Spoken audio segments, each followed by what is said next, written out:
No. What is that like? You did that to him on Oh, yeah. Facebook Oh, my God. Twitter or what? No, Facebook. Oh, you did? He'll be on in 1 second. Automatic when he moves back to New Jersey. No, I was told I can hang out at the saw he Clinton house. It's very commented on your conservative. website, but I didn't comment on his comment because I figured I'd just start off a little over. A couple of our friends did, they lit up like firecrackers. I didn't comment on your comment. I don't have a gavel, so. Okay. Welcome, everyone, to the Human Services Committee meeting for August 17th, 2017. First item on the agenda is the courtesy of the floor. And no? You're not here for courtesy of the floor? Okay, good. Next item on the agenda is the update on Graysdale.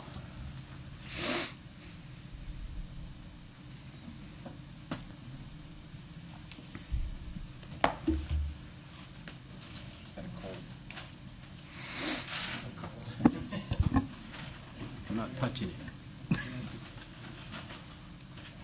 Oh, yeah? Okay.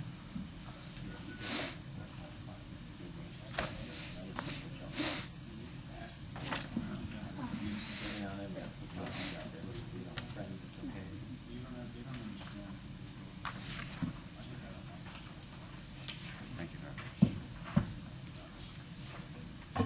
Is it? Sorry. Let's see what the angle.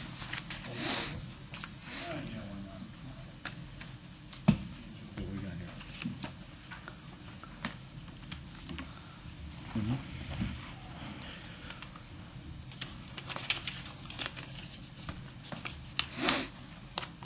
That and a quarter gets you parking spot.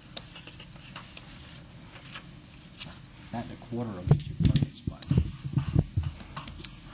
Okay, if everyone's all right, I'll go ahead and start with admissions. For July, we're at 663.1. We're down probably about 2.7 from 2016, where we were at, sorry, my glasses. 660, hold on one second. Let me just go ahead. Yeah, so we're 663.1, and we're down about 2.7 from 2016, when we were at 665.8. With regards to our bed hold days, we are up 0.5 at 23 from, you know what, give me 1 second, let me just grab my glasses.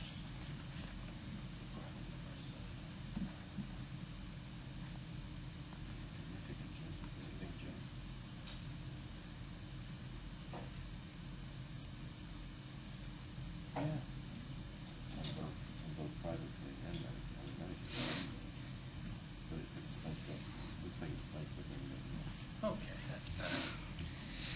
Yeah, so we're up at,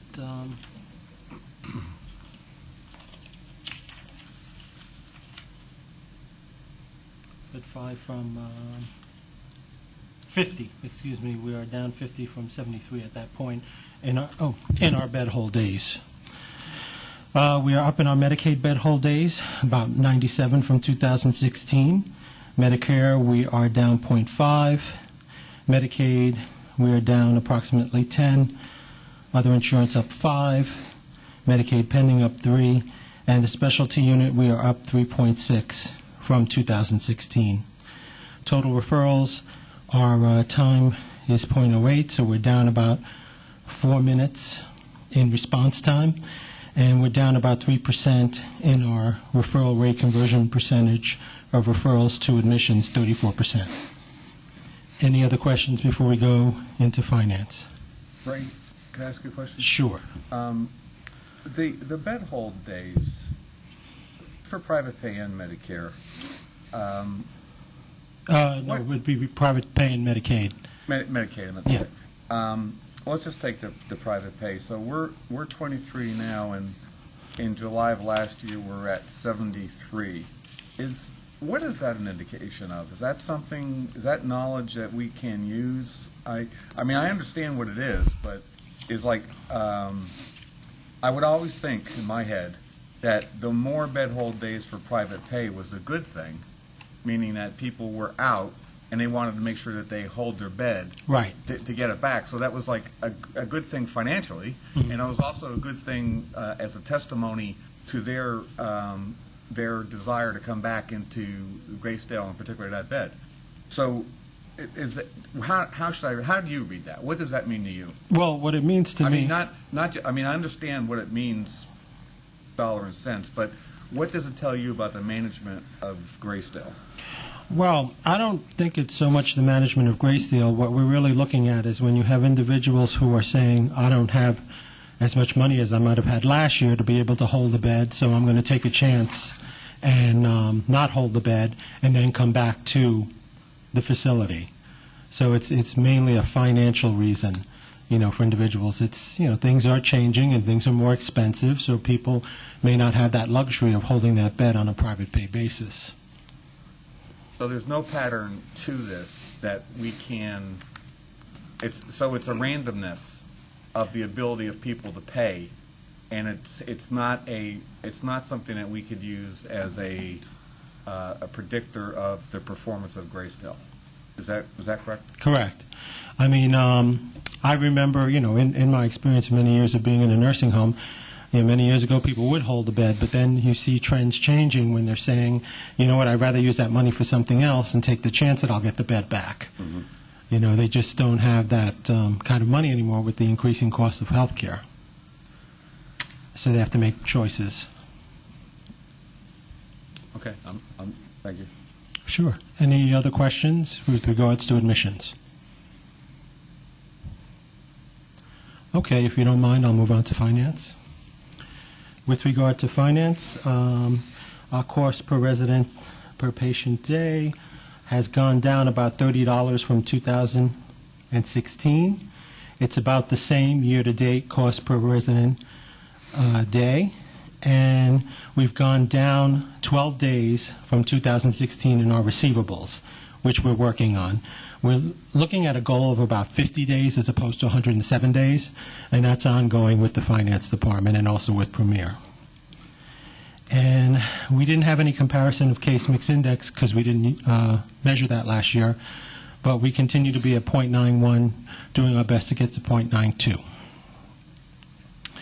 Any other questions in finance before I move on to Medicare reimbursement? No? Okay. With regards to Medicare reimbursement, we are up $20 for our gross per diem rate from 2016, which means we're getting a higher RUG level and getting more reimbursement for our rehab. We are up $18 from our average net per diem from 2016, and we are up $19,000 from 2016 for our Part B revenue. So as you can see, with regards to Medicare reimbursement, we are up on all levels, which means we're being more aggressive with regards to our therapy and getting reimbursement for the services that we provide through Medicare. Any other questions on Medicare reimbursement before I move on? Okay. Nursing overall. Nursing hour PPD, excuse me, I'm sorry about that. That should be 3.19. I don't know why I left that out. So we're 3.19. And when we look at last year, we were at 3.24. So we're still under the budget of 3.2, and we're way under with regards to 2016. And in terms of our nursing hours, overtime, we are down 18 hours from last year for RNs. We are up 332.5 hours with LPNs from last year. And we are up 502.25 hours for CNAs from 2016. Agency costs, we are down $52,347 from 2016. And we are up $3,327 from 2016 because we didn't use CNA agency in 2016. Any other? Oh, yes, go ahead. Question. You mentioned you were doing the comparison. You said 300 plus hours compared to 16 for CNAs. Is that correct? It's 502.25 hours compared to 16 increase. Is that relative to the months we're looking at, January to July of 17 to 16, or is that the whole year of 16 compared to where we're at now? I'm only comparing month to month 16 versus 17. I could do a year if you'd like. So you're saying from July of 16 to July of 17, we're up 500 hours? Yes. When we compare the month in July and 16 to 17, we're up $500. Any thoughts on that? Yes. I mean, with regards to that, we do have more positions that we are currently trying to fill in the facility, and we're doing, a very good job working with HR to go ahead and get these positions filled. There is a shortage of nurses, RNs, LPNs, and CNAs, which also accounts for the fact that we have agency for CNA that we didn't have last year. So we're trying to get the manpower in to get the services completed for our residents. Okay. All right. Any other questions with regards to nursing before I move on? No? Okay. Second page. Compliance, there were no visits, no complaints at all for the month of July. Any questions before I go on to quality measures? Okay. Quality measures falls with major injury.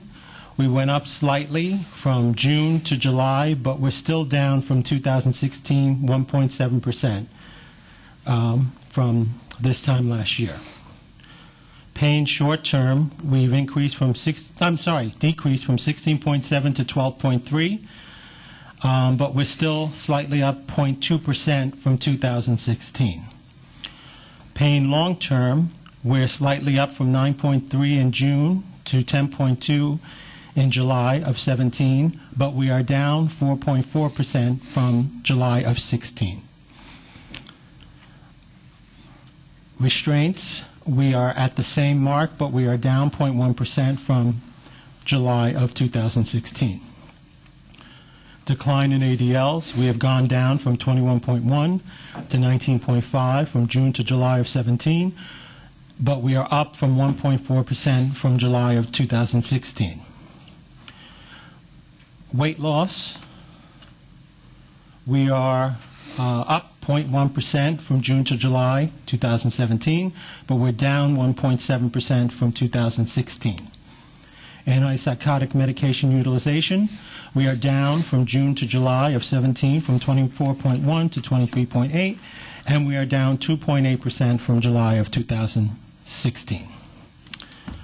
With regards to pressure ulcers total facility, we're up 9. And we went up 1 from June to July of 17, up 9 from 16.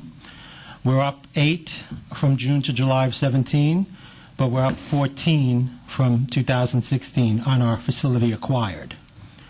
With regards to infection control rate, we are up from June to July from 4.89 to 5.39 of 17, which makes us also higher from 2016 of 1.34. And facility-acquired infections, we are up from 96 to 109 in June to July 2017, and we are up 26 from July of 2016. Any questions with regards to quality measures? Yes. We did receive an additional star for quality measures. How did that come about? The additional star that we received for quality measures is because we have improved in our scoring and our quality measures. I can't give you specifics because, like I told you before, the quality measures are a year and a half behind. And what they do is, as we get to the point, they start to increase the number of points for our quality measures based on how we improve in specific quality measures. And also, there is a combination of the fact that the G has probably come off because the cycles, that was in, excuse me, let me explain that, correct that. Last year, June, we had 4 deficiencies, D level, June, July, those have come off.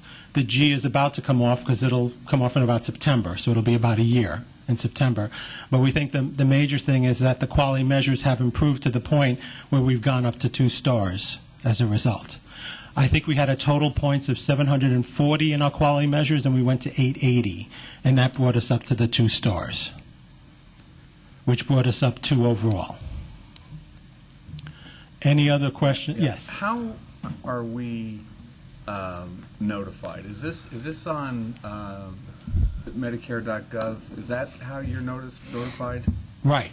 What you can do is you can either see it on Medicare.gov or our registered nurse assessment coordinator will pull the 5-star report.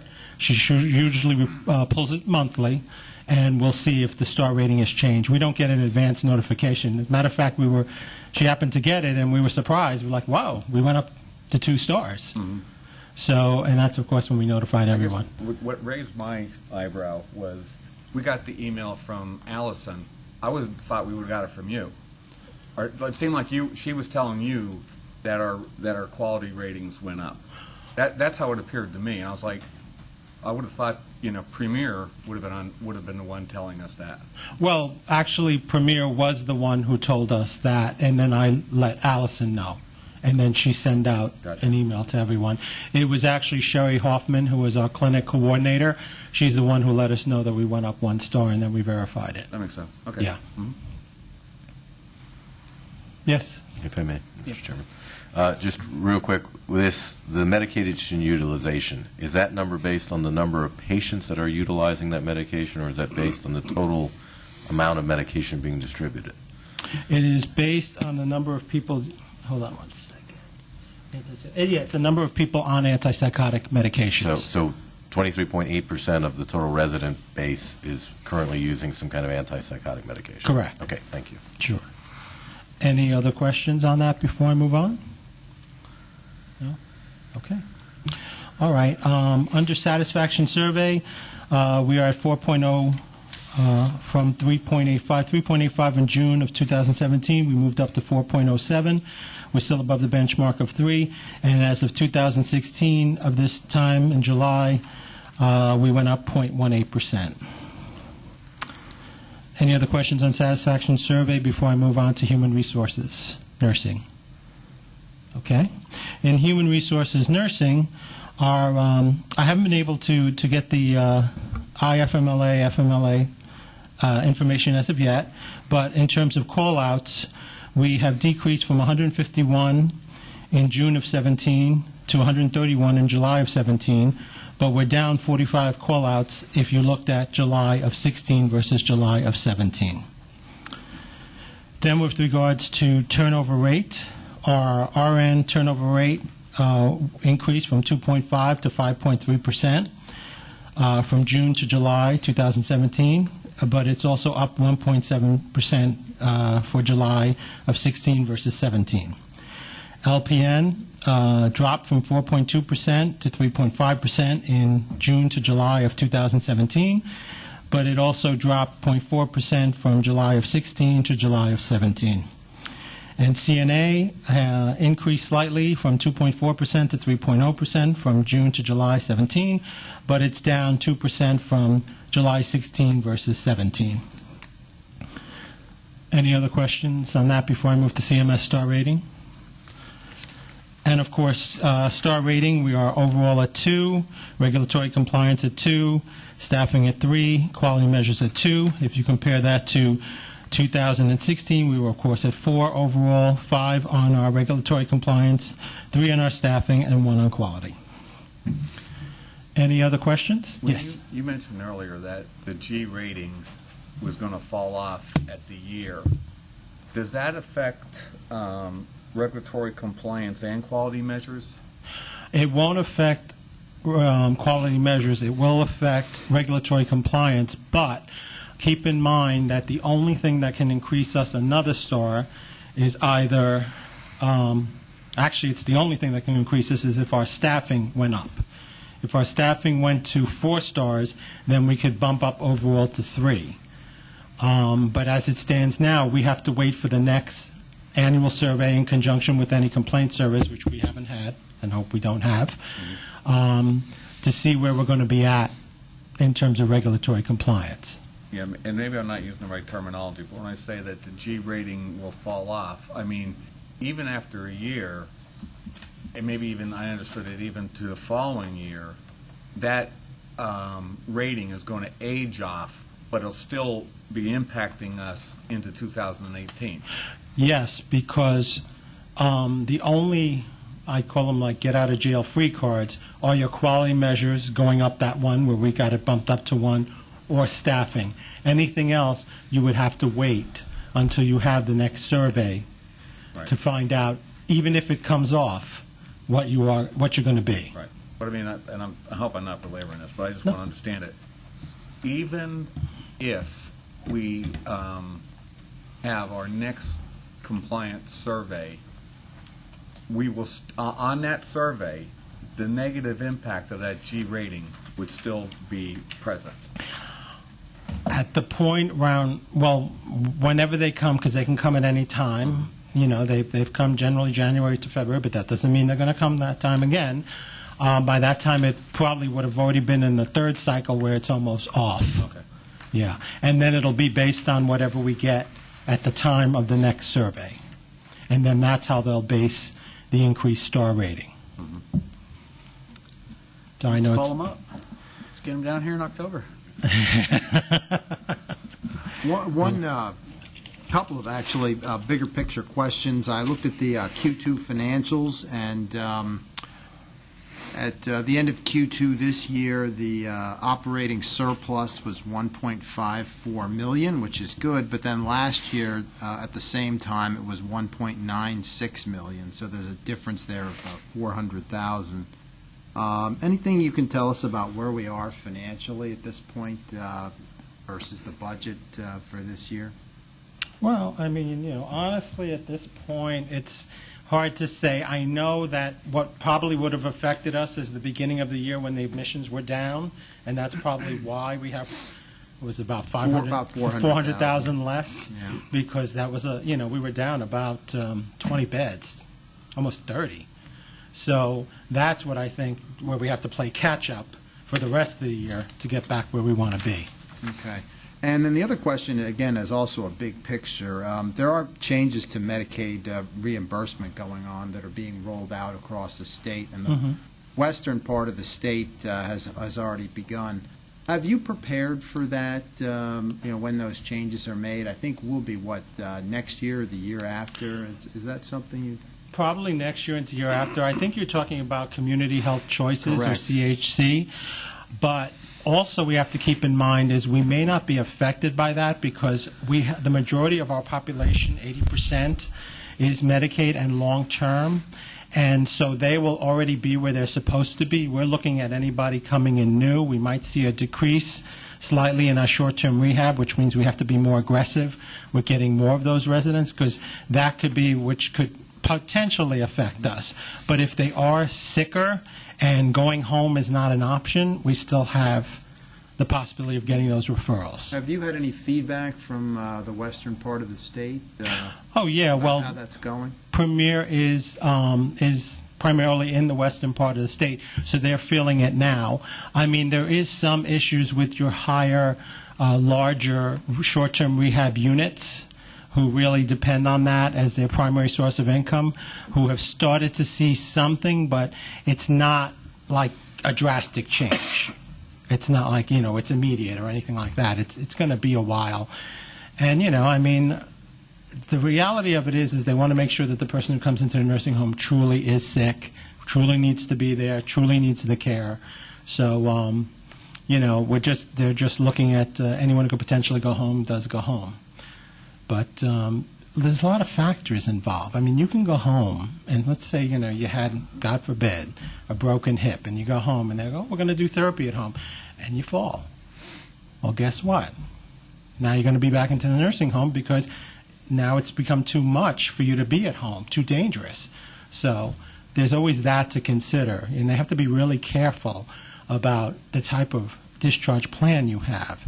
Because if it's not feasible with your home environment, let's say you have a 5-floor walk-up or something like that, then that can really cause problems and can just make the matters worse. Sure, no problem. Anything else? Okay, I thank. just had a quick Oh, question. sorry. The new nurse manager, how's that working out? Great. She is really, really good. She's, there's a lot of changes being made. She's seeing things from a different light, and it's really good, positive changes. Everyone's really excited. Great, great. Yeah, I see we're making slow but steady progress, on the antipsychotic medications. Yes.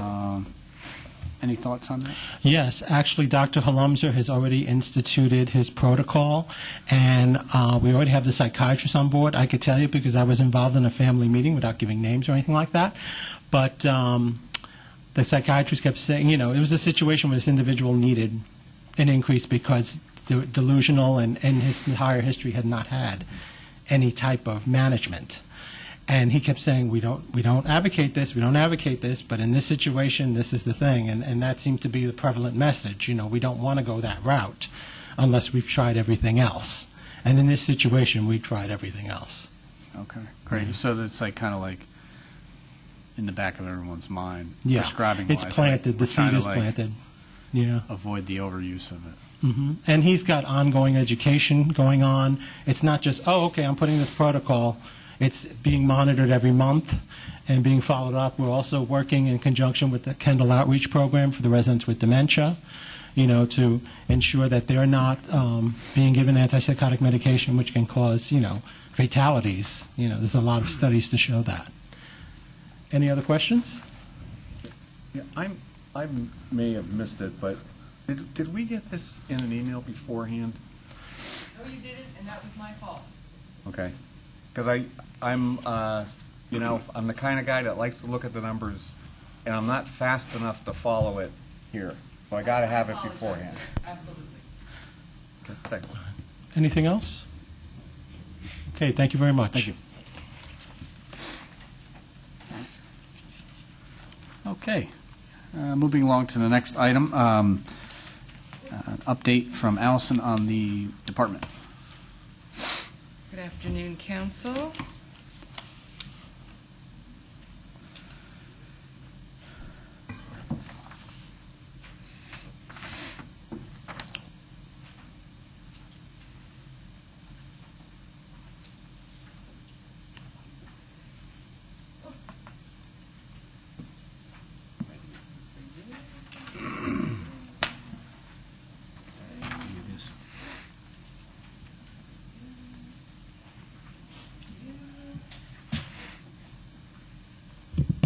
So this, of course, is our vacancy rate, and you had asked for the turnover rate. Thank you, HR. They have been diligently working on that.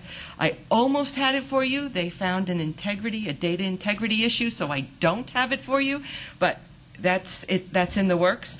Once again, this was just a point-in-time calculation.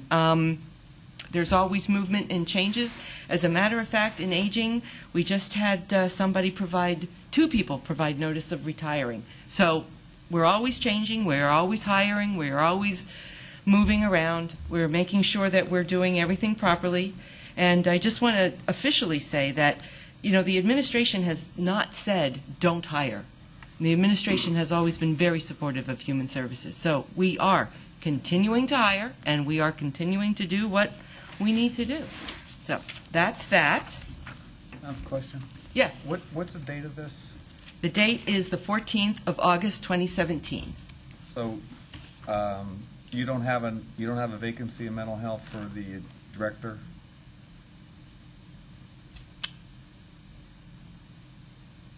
Actually, we do. It's just not listed here because this was the caseworkers. Well, the director, deputy director, supervisor, program specialist. Yes, you're right. That's where I thought it would be. You're right. It could be there. Yep. Well, Yep. yeah, it could. It could, and it should be, and it isn't. Yes. Good catch. Thank you. Well, obviously, I've been watching that because I've had discussed with you before that I know I have some inkling what's going on, and so I was watching that. And okay, enough said. Okay. All right. Anything else on that? I have a question. Yes. It says under children and youth that there are 13 vacancies. I thought there were 10. Did we get 3 more? Yes, it's constantly a moving target, and I seriously mean that. Once this is printed, it changes. And remember that when someone in mental health retires, that job is posted, and a lot of times people from children and youth bid into that position. So then that's a vacancy in children and youth, even though they have not left the county. So yes, it's always moving and up and down. And like I said, the 2 that I just verbally heard about in aging are not even listed here.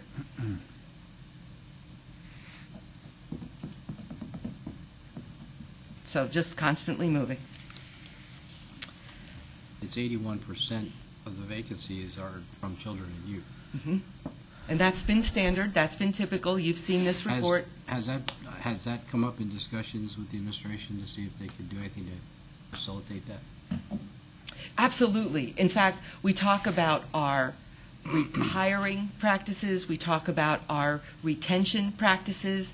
We put in place in the county different protocols, processes to assist with retention of those specific workers. And on the funding streams, there are specific line items of funding for retention of children and youth workers. Absolutely. And I had said that sometimes it's as simple as a staff appreciation event. Sometimes it's a morale-boosting event, like wear your team jersey to work that day. Naturally, if you're going to court, you dress appropriately. But yes, absolutely. And you do know that it's a statewide issue. It's not just Northampton County.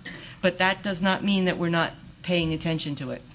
And I did provide information that, I don't remember off the top of my head, but half the people who leave children and youth county employee leave because they are life circumstance, they are leaving the area. So it is not all that they are leaving because it is such a horrible job. Let me be clear, it is a rough job, but there are many factors.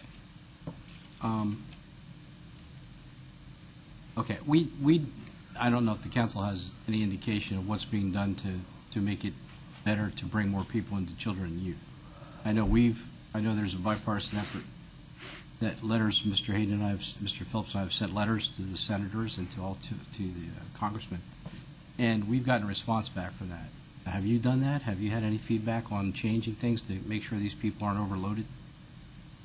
I don't know how to answer that. Did we get a response from your letter? No. Not from our letter, no. We have our own responses coming. I'm asking if your department has done anything at this point to encourage more help from the state level. We are always advocating for additional dollars, and we are always... I'm not talking about dollars. I'm talking about making life easier for the caseworkers and asking... Oh, sure, and absolutely. From the University of Pittsburgh, there's an agency there that specializes in retention of workers, specifically children and youth workers. And what they have in place is the concept of meeting with the different levels of management and the workers at children and youth to see what can be done differently, how can things be done differently, and then implement those changes. And those 3 groups are facilitated by an independent person through the University of Pittsburgh, so that nobody feels intimidated, thoughts come freely, it's out-of-the-box thinking. So yes, we've employed that, and we've instituted a lot of the things that the workers themselves have asked for or generated. Absolutely. I mean, we heard a pretty solid yell for help from the children and youth director.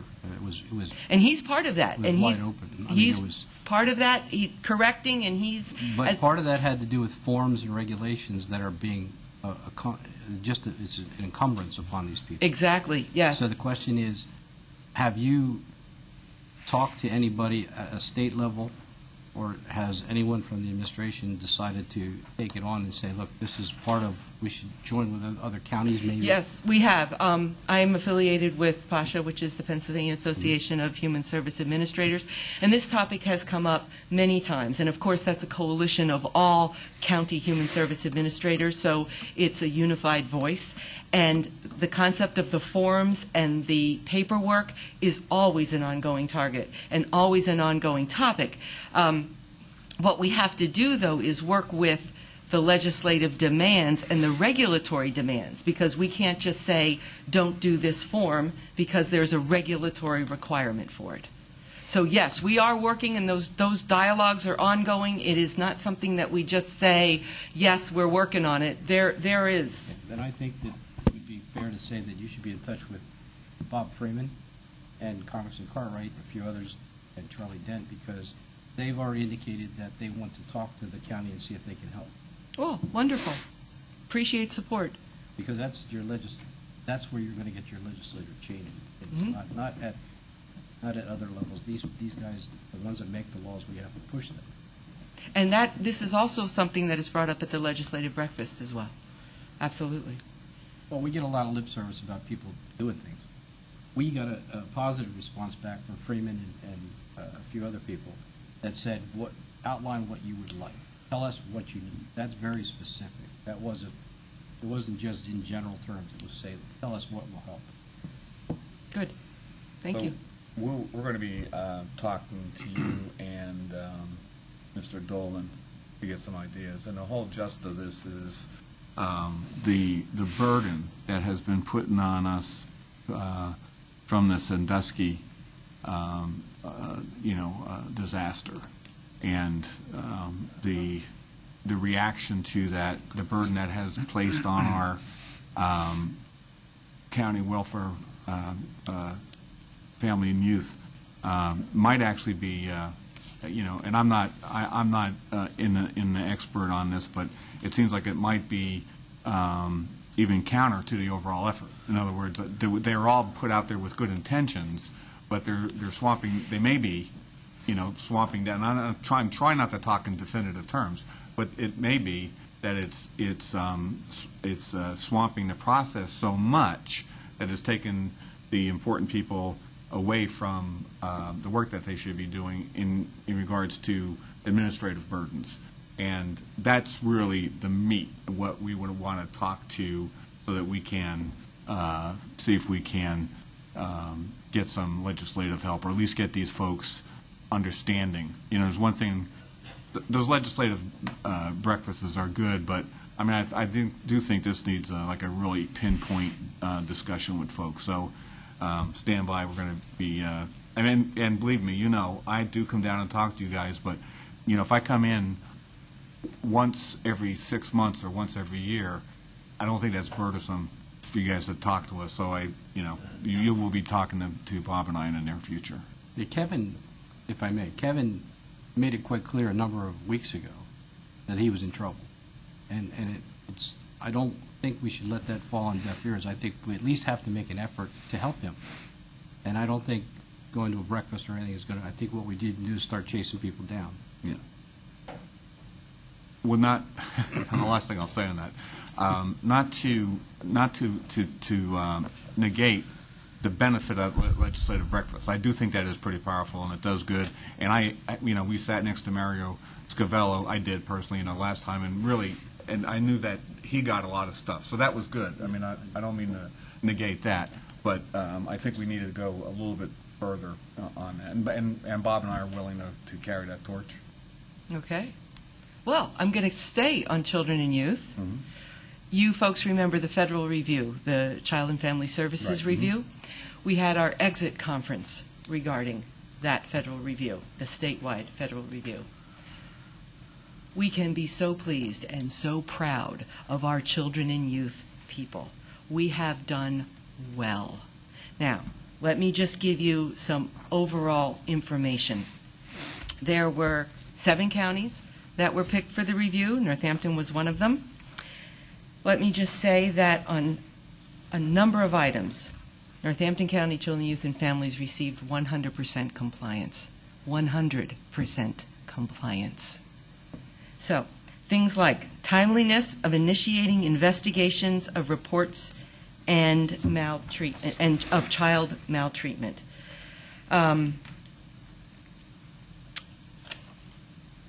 The permanency planning, the stability of foster care placement, 100%.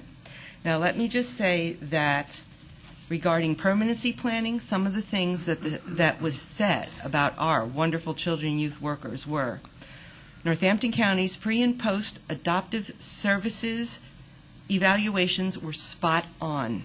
Attention to monitoring the case circumstances was very, very good. I say that because they worked very hard and they have done very well, and I wanted to at least give you some updates. Also, in terms of making sure siblings are placed together, quote, positive accolades to that. So that was another positive thing. That was 100% as well, placement with siblings. Visiting with parents and siblings in foster care, 100%. 100% compliance. When it comes to the needs assessment of services to children, the quote was, kudos, that is hard to achieve. When the benchmark, when the item that was rated is the needs assessment and services to parents, Northampton County got the highest across all counties. It was some of the, quote, it was some of the best work they had seen, and particularly the attention that Northampton County pays to fathers is, wait, let me get the right word. They struggle statewide with providing services to fathers. Clear efforts to engage and re-engage parents were evident. Thank you, children and youth. 100% to educational needs of the children. The quote there was, it was rarely seen, and it was a great effort by our children and youth. So I wanted to let you know that in the midst of the opioid epidemic, in the midst of not having enough staff, our folks are doing a wonderful job. Some overall comments were, the hard work done was very evident, and when asked, how did Northampton County assist in the statewide score overall, the comment was, it was very helpful. Now, we will get a full report. We will not be compared to the other 6 counties. We will only know our score. But still, those were the comments that I wanted to make sure you folks were aware of the wonderful job that they do. Any other questions? I have just one more question, if I can ask it, okay? Since we couldn't go up to the Gracedale facility and meet the new director, could she possibly be introduced to the council at some time? You know, you have asked that, and we're not ignoring you, but we're letting her work and do her job. I didn't say that, Alice. I didn't say that. I'm asking that we have a chance to meet her because she's been with us how long? Since July. About a month. Since July. Okay. Yeah, so give her some time, and, you know, she's not a secret. She's not a secret. I didn't say that. Well, I just like to say, I think that's excellent news on that federal review. It sounds like, you know, if there's something that, you know, we could do to congratulate the department on their hard work and their excellent review, I think I'd be for that. I don't know about the rest of the council. I'm sure that they would probably agree. Maybe a certificate or something, show some appreciation. Thank you. Thank to them, yes. Yeah, I just like to say, you know, I think Kevin's an excellent director, and, you know, if there's anything we can do to help the administration and yourself with the assistance of filling these vacancies, because I'm sure that's probably one of the biggest burdens on the department is the vacancies. Mm-hmm. Absolutely. So, and let me also say, we have a staff meeting monthly, a directors meeting. It's the topic on the agenda. I have a meeting with the directors individually every month. That's a standing agenda item. I mean, this is not ignored, and it's just always in flux. I don't think any of us think it's being ignored. We'd like to find a way to fix a complex problem, you know, and sometimes it's a little bit more complex than it looks like on a piece of paper. But thanks for the update. Is there anything Mr. Benall wants to ask? The building. The building is just fine. And actually, we have started the remodeling efforts for DCED to come into the building. Now, the timeline on that is end of September, the remodeling business should be done, and then it could be turned over from the remodeler to the county to be able to move desks and that sort of thing. So that's our timeline right now. So yes. And yes, the permits are posted. Okay. Thank you, Allison. Does anyone else have anything else for Allison? No? Okay. That's the last item. Motion to adjourn? Second? Thank you. Okay.